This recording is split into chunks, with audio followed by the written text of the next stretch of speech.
There's a quote apparently by ancient Greek philosopher Heraclitus that says, "The only thing constant in life is change." And when we think about the world of digital marketing and social media, that quote is no more true today than it was back in ancient Greek times. Does that even make sense? There probably wasn't social media or digital marketing around in that time. But you know what I'm saying, right? The idea is that this world of social media marketing and digital marketing that we play in is constantly changing. And keeping up with the changes can be one of the biggest struggles that we have as practitioners working in this space.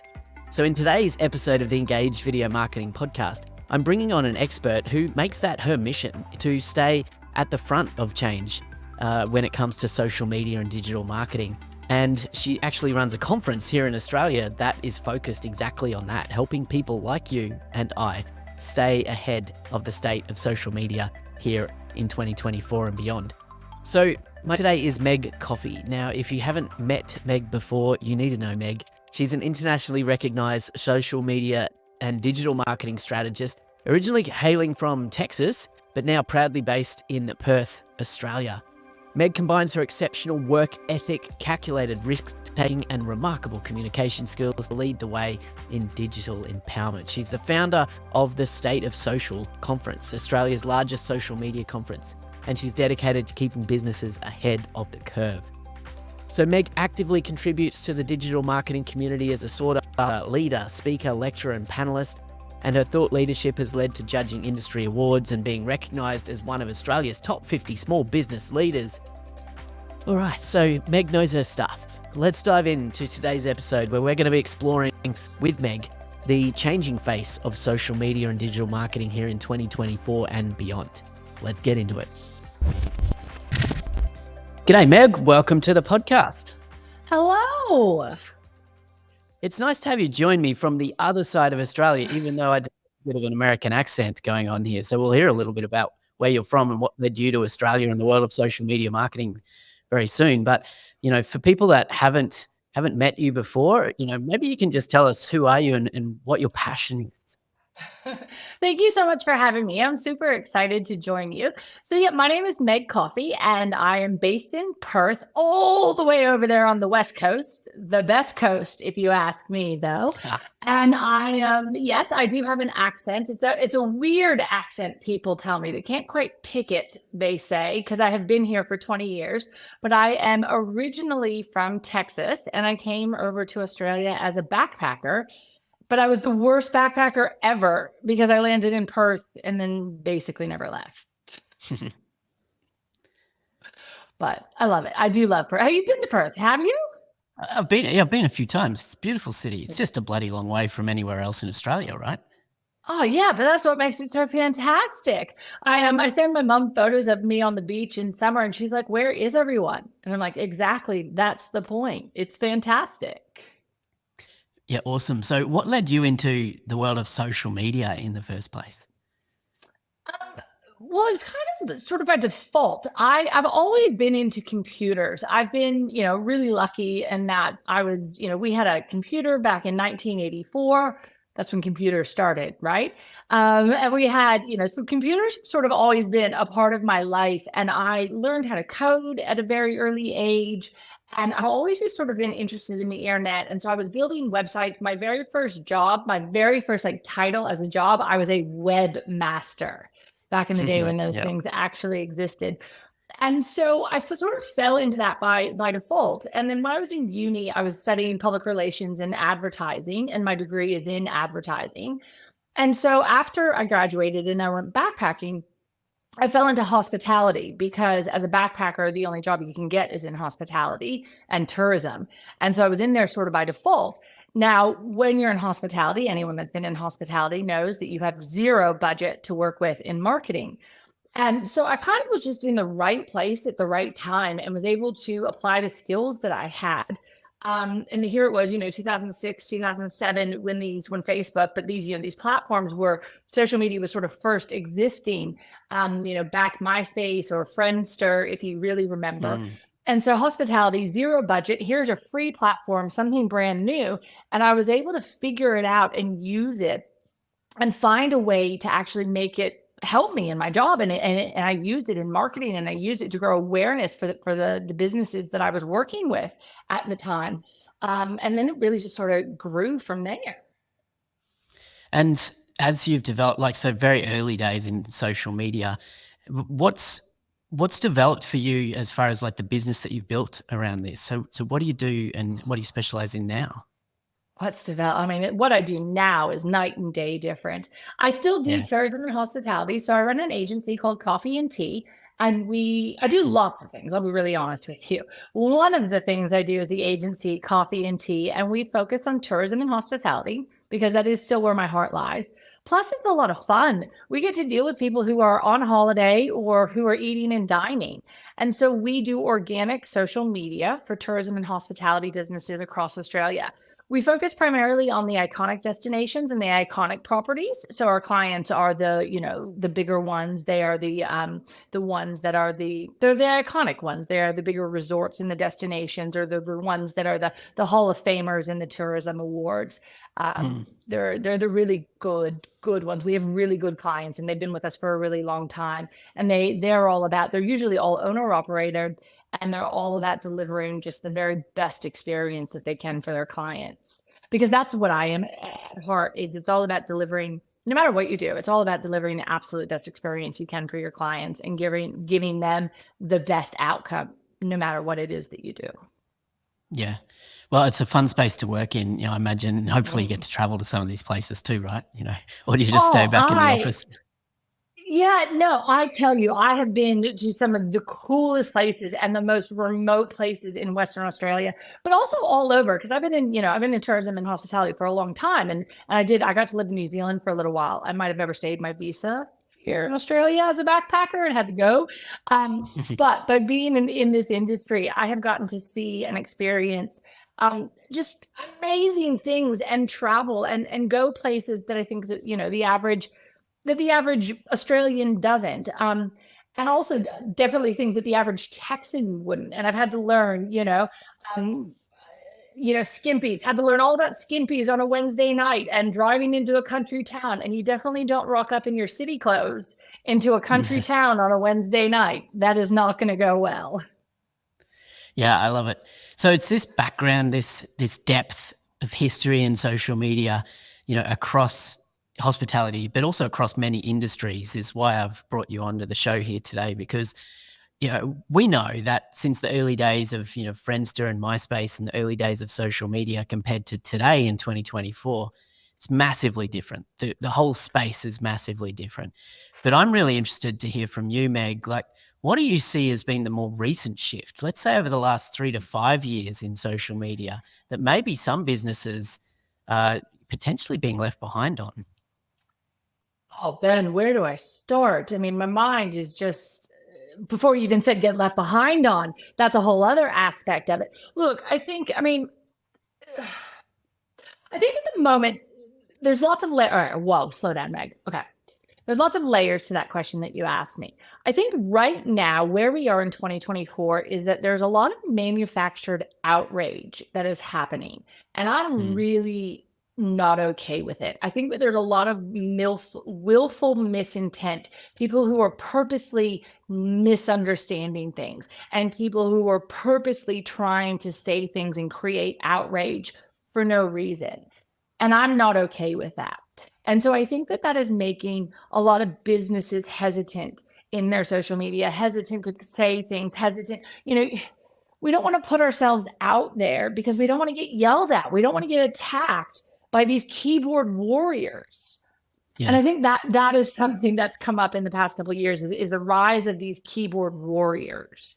Yeah, this cancel culture thing, right? Oh, That people are yeah. afraid of. And I am so much of an optimist. I am so much of the person that only sees the good and only sees the positive. And I'm like, yay, technology, we can do great things. Like, I don't think of all the bad and the negative. And that's probably to my own detriment sometimes. But like, it really, it saddens me because I do see all of the really good things that can be achieved through social media. And at the same time, I see businesses who just aren't willing to take the risk. They're too risk averse. They can't, they're not willing to put themselves out there because they don't have the resources to handle it should it go wrong. And it is Mm. so easy. I mean, I've gone viral for things, and it's really good that I have thick skin. I can't imagine people who aren't in our industry going viral, how they handle it. So let me ask you, Meg, for those businesses that are pulling back or, not putting themselves forward enough on social media for fear of some of these things that you talk about, what's potentially at risk for them? Like, what are they missing out on? Well, if I can't find you on the internet, I can't find you. Yeah. Right? So I think you really need to think about this. I think you need to think about your digital footprint. I think you need to think about where you're showing up. Now, I'm not saying that you need to be on every single platform. In fact, you don't need to be on every single platform, but you do need to be where the people are, and you do need to be where your audience is. And so, you Ben may not like Facebook, but if your audience is on Facebook, then sorry, you need to have a presence on Facebook. Mm. Now, create a business page. I'm not saying that you personally have to get in there and interact and be doing things, but your business has to have a page, you know? And you have to have, do you need to be on Blue Sky and Mastodon and all these other ones? No, no. Don't go and diversify so much. Don't spread yourself so thin that you can't manage it all because you'll abandon it. And there's nothing worse. But figure out where your audience is and go there. And I think Mm. that, I think one of the other things that has also massively changed is that we used to, and I never recommended this, but I did understand why people would do it. You used to be able to put the same piece of content on the same platform, right? You just sort of like post once, hit and press, and then go out to all the platforms at once. Well, you can't really do that anymore because we have completely different audiences. I think of one of my clients who's a resort, and our Facebook audience is our, for lack of a better term, our yummy mummies, our parents. They want to know what the girls' getaways, and they want to know the school holiday stuff, and they want to know all that kind of stuff. And that's what we put on Facebook. But then if you look at our Instagram audience, that is all the 25-year-olds. That is all the girls that are doing, Sunday lunches and bottomless brunches, and completely different audience. They could care less about the school holiday specials. And we know that because we have the statistics. We look at the data.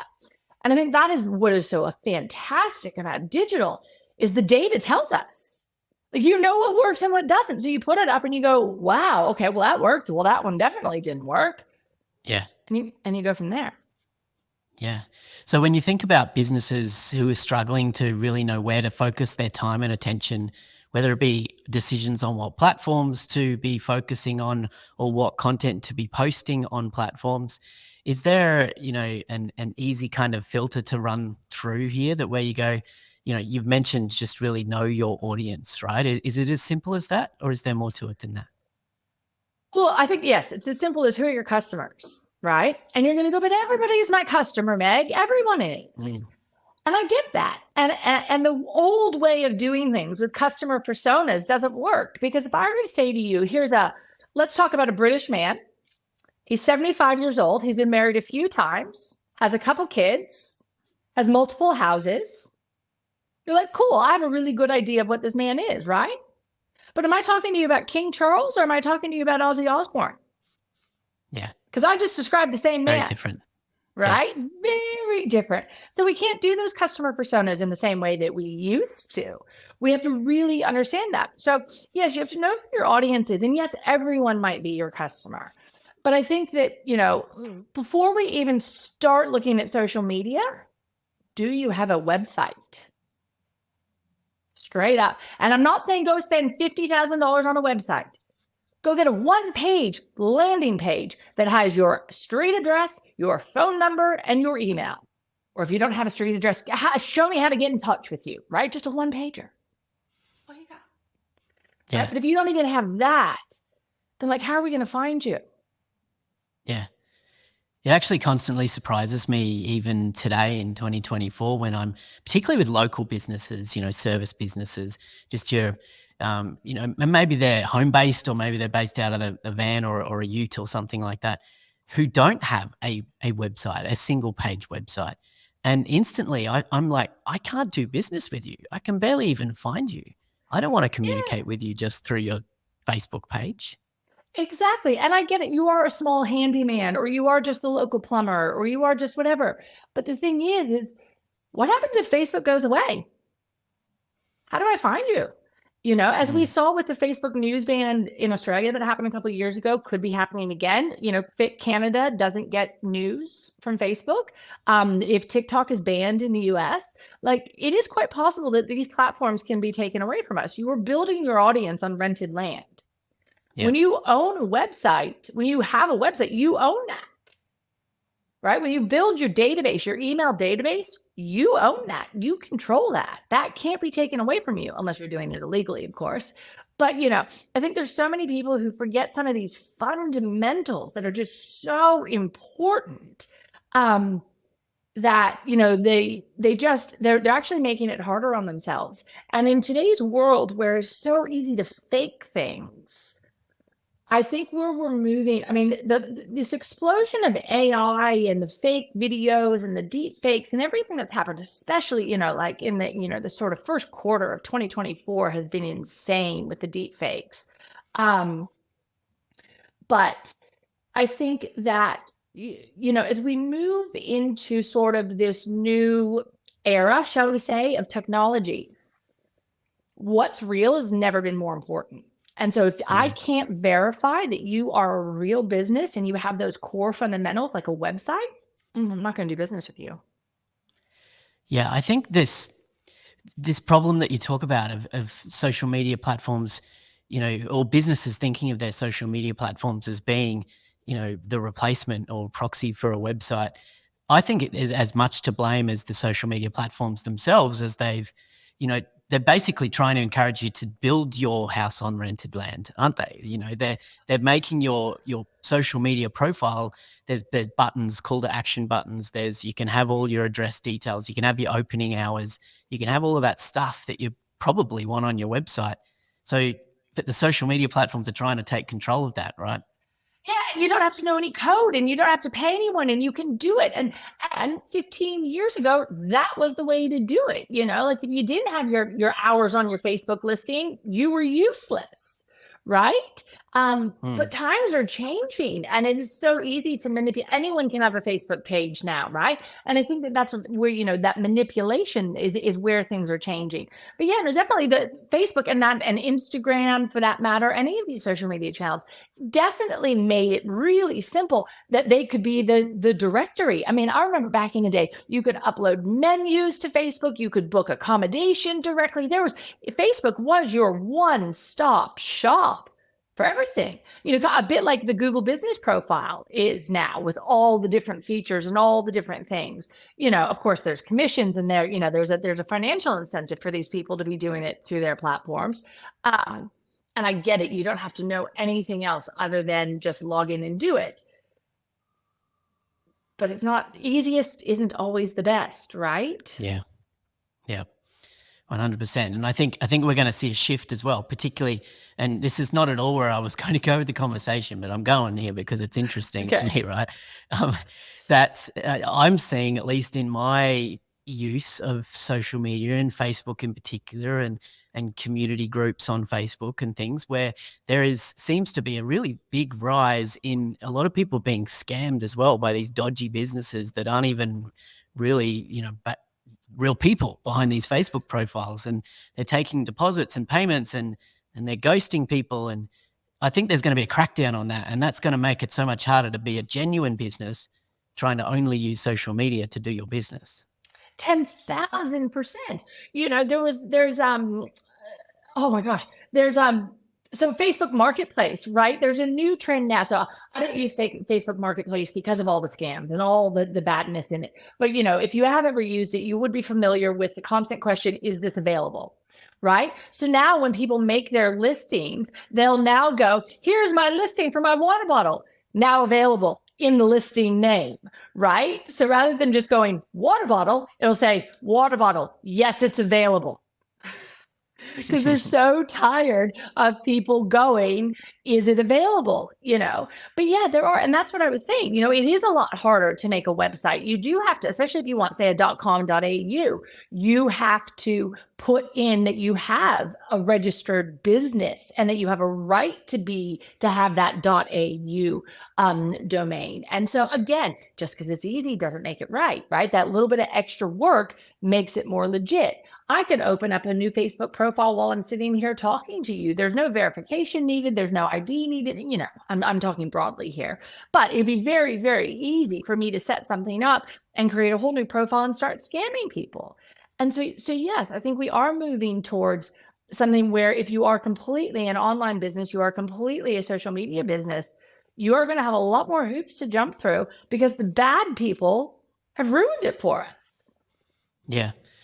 Well, let's also acknowledge the reality that these social media platforms are constantly evolving and changing, some of what we've touched on here so far. But, social media from a business perspective used to primarily be about content marketing. It was about create content, share content, and hopefully the right people see that content and do something, move closer towards buying your business. That's traditionally, from a business sense, what social media has been. But when we think about, regardless of platform, how these platforms have shifted to being much more focused on communities, building and curating communities, on sales, being able to shop on Instagram and, TikTok shop and things like that, so you can drive commerce directly through social media now.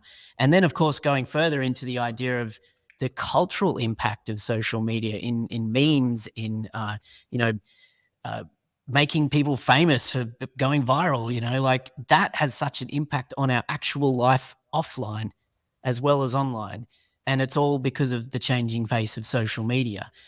But how can businesses adapt and keep in front of all this stuff? How do we just not get overwhelmed? You can't. You're going to be. You've got to be critically online. It's hard. It is very hard. Social media is a full-time job.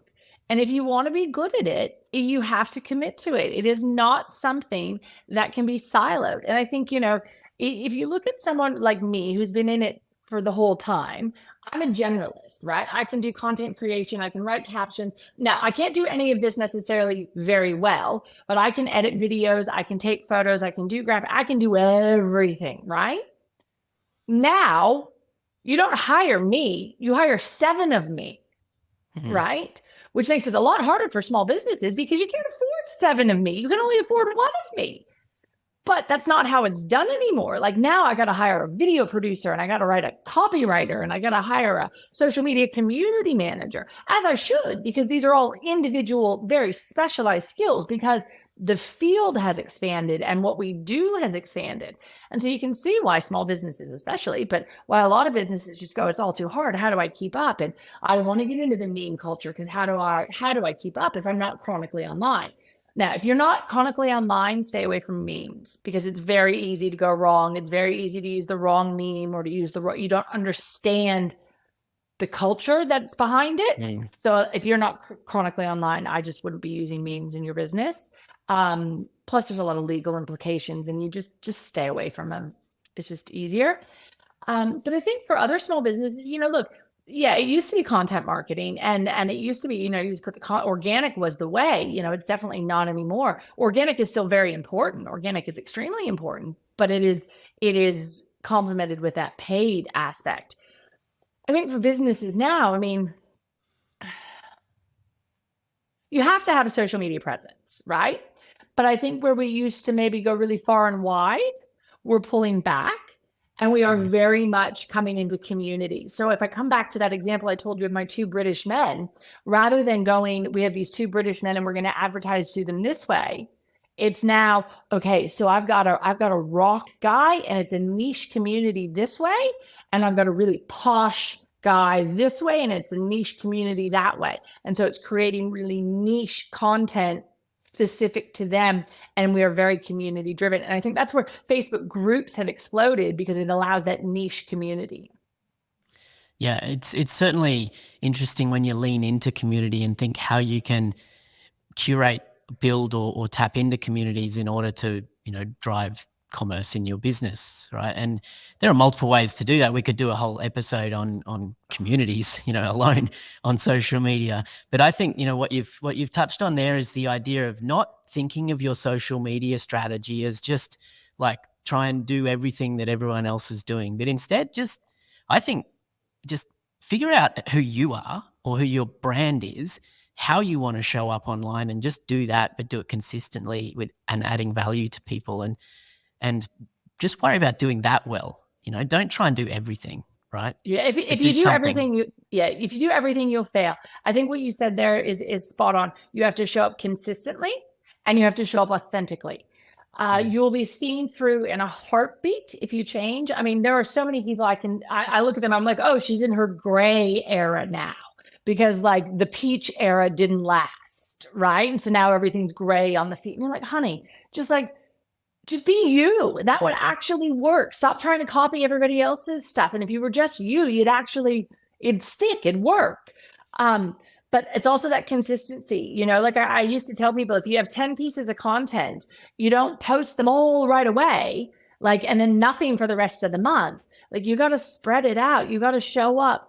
You got to show up consistently. You got to put the time in. It's SEO. SEO doesn't happen overnight. SEO happens 6 months from now. And if you're good at it, trust me, oh my God, 6 months from now, you will be praising your SEO person. Right now, you're like, what am I paying for? But if they're good, 6 months from now, it's incredible. Sometimes social can be like that, the consistency, and then all of a sudden it just clicks and you're on your way. But these businesses that just show up and they post a couple things and that didn't work, and they're all over the place. They don't have a strategic plan. One day it's e-commerce and one day it's that, and that will never work. And of course they're going to get frustrated, and it becomes a cycle, right? They feed the cycle. So yeah. I think the other thing to add to that I see time and again is this kind of shiny object syndrome when it comes to social media. Goodness. This idea of like, there's a cool new thing, I'm going to just go all in on that, right? Without thinking strategically, and videos, this is the Engaged Video Marketing Podcast. Video kind of is that shiny new object for many people, particularly with short form video and reels and TikTok and all of that. But so what do you say to those businesses that are just looking at the next best thing as being like, their new focus? Stop looking at shiny things. So it's really funny you say that, because my whole opening keynote at last year's State of Social was all about shiny thing syndrome, and how as marketers, we get so distracted. And I'm the worst at it. I'm like, ooh, I like the new things, right? And we're so bad at it as marketers. And I get it, but that's what makes us, we're curious people. Good marketers are curious people. And so of course we're going to be intrigued by the new things, and we're going to go down the fun little rabbit holes. But it can get us into trouble so fast, because we get lost, we get distracted from what it is that we're actually trying to do. Like, what am I trying to do with this piece of content? Who am I actually trying to talk to? Who is this for? What am I trying to achieve? What is the goal of this? Yeah, that's amazing that I can that Sora will make this amazing video of cherry blossoms and this and that. Cool, that's amazing. How is that going to help me sell my widget? Yeah. And that's what I think a lot of us lose. And I do it all the time. I'm just like, oh my God, and I get excited, but it's just like, okay, back to so many market, like I love technology and I love it. But I think, I talk to a lot of students and I'm like, don't study social media in school, because by the time you get out, the technology's changed. Go study human behavior, psychology, English, literature, history, any of the humanities. Because if you can understand humans, you can understand marketing, and you will be a very good marketer. Yep. That's what I say to shiny things. Yeah. And what I say is what I've said time and time again, and it's on over my shoulder here, is that focus on the strategy first, right? If you can if you can think strategically about why you're doing it, who you're doing it for, and how that's going to drive tangible results for your business, then the tactic, whether it be video, whether it be a TikTok, whether it be a LinkedIn newsletter, whatever tactic you're going to apply, if you're thinking strategically, then potentially it is the right tactic, right? That, the shiny object could be the right thing for you to be focusing on, but don't focus on it because it's the shiny object. Focus on it because it's the tool that's going to get you the result that you want, because you're thinking strategically, right? Yep. And I think a lot of new marketers don't know the difference between strategy and tactics. Mm-hmm. And I don't know, is that not being taught in school? Are the older marketers not teaching the younger ones? I don't know. But I think that has definitely been something that has been lost. Yeah, I think it's a bit of both. I talked recently about specifically in video marketing, there was a Content Marketing Institute report that was done in 2023, just last year, that said that for so many business owners who are using video marketing in their business, there was like overwhelming majority, I think it was 71% of them, are either getting average or below average results with their video marketing. And then they were asked the question of what do they feel they need in order to get better results, and 60% responded saying a video strategy. So, people are just thinking too tactically about what they're doing, and they recognize, I don't have a strategy here. I'm just giving things a crack, right? But we don't need to do that. No. Yeah. I mean, and that's why I call myself a digital strategist, because at the heart of it is everything I do has to have a strategy. What is the point of what we're doing? Let's explain it. Let's go back to the basics, that who, what, where, when, like actually the core stuff. And then we add in the fun layers, the shiny stuff. Meg, this has been an absolute pleasure. Really enjoyed chatting with you as we've really just dissected the state of social media marketing here in 2024. And for those listening, we have had some technical issues as we've recorded this episode. So we've had to end the episode a little bit early here, earlier than we really wanted to with Meg. Could have chatted to her for a lot longer. But I want to encourage you to check out what Meg has to offer. If you're based in Australia or you can travel to Australia, check out the State of Social Conference for 2024 and go and check out coffeeandtea.com, which is Meg's website. You can find all the links to that and everything else we talked about here in the show today at engagevideomarketing.com/301 for episode 301. So thanks again for joining me for this show. I'm Ben Amos from Engage Video Marketing, and it's my goal to help you build confidence as a video strategist. We'll see you in the next episode, hopefully without the technical issues. All right, see you then.